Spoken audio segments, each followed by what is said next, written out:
नमस्ते। आइए आज एक बहुत ही दिलचस्प सफर पर चलते हैं, हमारे अपने दिमाग के अंदर का सफर। हम बात करेंगे मनोविज्ञान के बारे में, मतलब वो विज्ञान जो हमें ये समझने में मदद करता है कि हम जैसा महसूस करते हैं, जैसा सोचते हैं या जैसा बर्ताव करते हैं, वो आखिर क्यों करते हैं।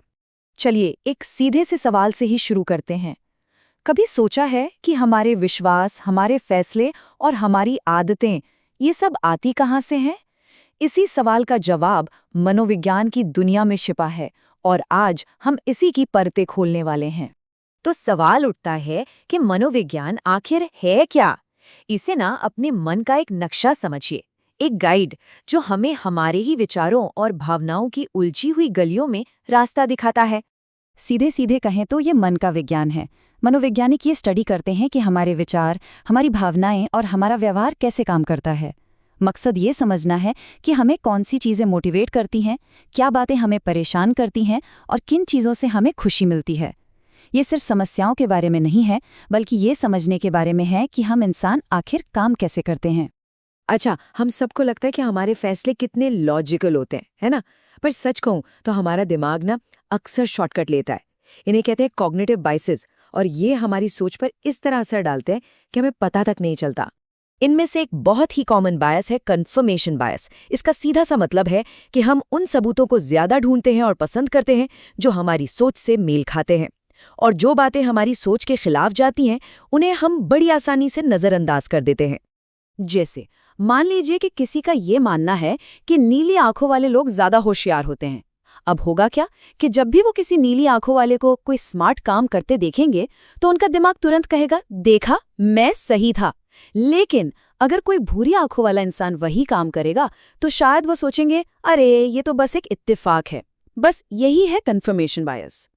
अच्छा, अब आते हैं दूसरे पर, एंकरिंग बायस। इसमें हमारा दिमाग जो पहली जानकारी उसे मिलती है उसी पर लंगर डाल देता है, मतलब उसी से चिपक जाता है, और फिर बाद के सारे फैसले उसी जानकारी के आसपास घूमते हैं।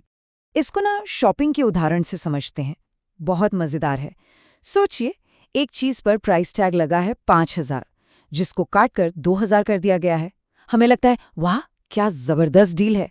लेकिन अगर उसी चीज़ पर शुरू से ही 2,000 का टैग लगा होता तो शायद वो हमें महंगी लगती। यहाँ जो 5,000 का आंकड़ा था वो एंकर बन गया, जिसने 2,000 के बारे में हमारी सोच को पूरी तरह बदल दिया। तो ये तो हुई हमारे दिमाग की अंदर की बातें, लेकिन हम पर सिर्फ अंदरूनी चीजों का असर नहीं होता। बाहरी दुनिया, खासकर दूसरे लोग, हम पर बहुत ज्यादा असर डालते हैं, और यहीं पर सामाजिक मनोविज्ञान की बात आती है। इसका एक जबरदस्त और थोड़ा चौंकाने वाला उदाहरण है स्टैनफोर्ड प्रिजन एक्सपेरिमेंट।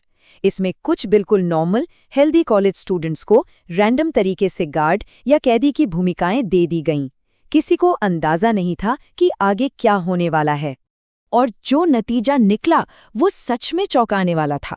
कुछ ही दिनों के अंदर जो गार्ड बने थे वो सख्त और हावी होने लगे, और जो कैदी बने थे वो दब्बू और तनाव में आ गए। वो सिर्फ अपनी भूमिकाएं निभा नहीं रहे थे, वो असल में वो भूमिकाएं बन गए थे। तो इससे हमें क्या सीखने को मिलता है? एक बहुत बड़ी बात, कि हालात यानी हमारा माहौल और हमें दी गई भूमिकाएं हमारे व्यवहार पर बहुत गहरा असर डाल सकती हैं, कई बार हमारी अपनी पर्सनालिटी से भी ज्यादा। सिर्फ भूमिकाएं ही नहीं, ग्रुप का प्रेशर भी बहुत बड़ी चीज है। इसे कहते हैं अनुरूपता या कन्फॉर्मिटी।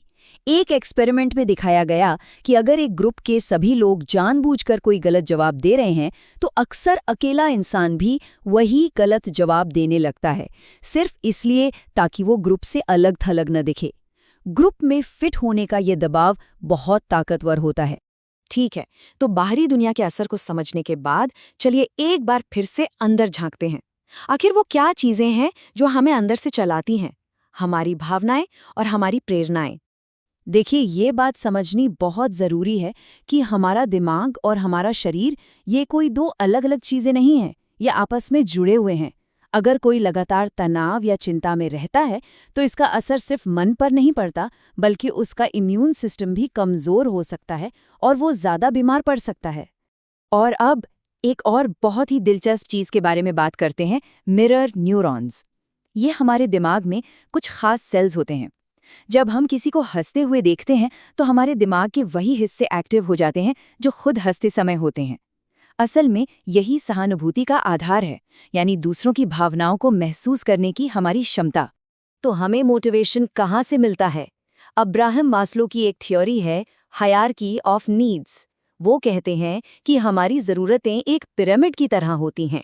जब तक हमारी सबसे बुनियादी ज़रूरतें जैसे रोटी, कपड़ा, मकान और सुरक्षा पूरी नहीं होती, तब तक हम उससे ऊपर की ज़रूरतों जैसे प्यार, सम्मान या अपनी काबिलियत को निखारने के बारे में सोच भी नहीं सकते। ठीक है, तो हमने इतनी सारी बातें कर ली, लेकिन सवाल ये है कि इन सब का हमारी रोज़मर्रा की ज़िंदगी में क्या फ़ायदा? हम इस ज्ञान का इस्तेमाल कैसे कर सकते हैं? और यहीं पर एंट्री होती है पॉजिटिव साइकोलॉजी की।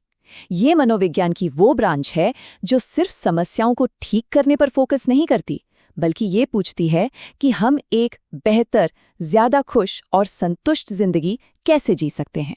और इसके लिए एक बहुत ही आसान लेकिन कमाल का तरीका है, और इसकी शुरुआत होती है सिर्फ एक नंबर से, 3।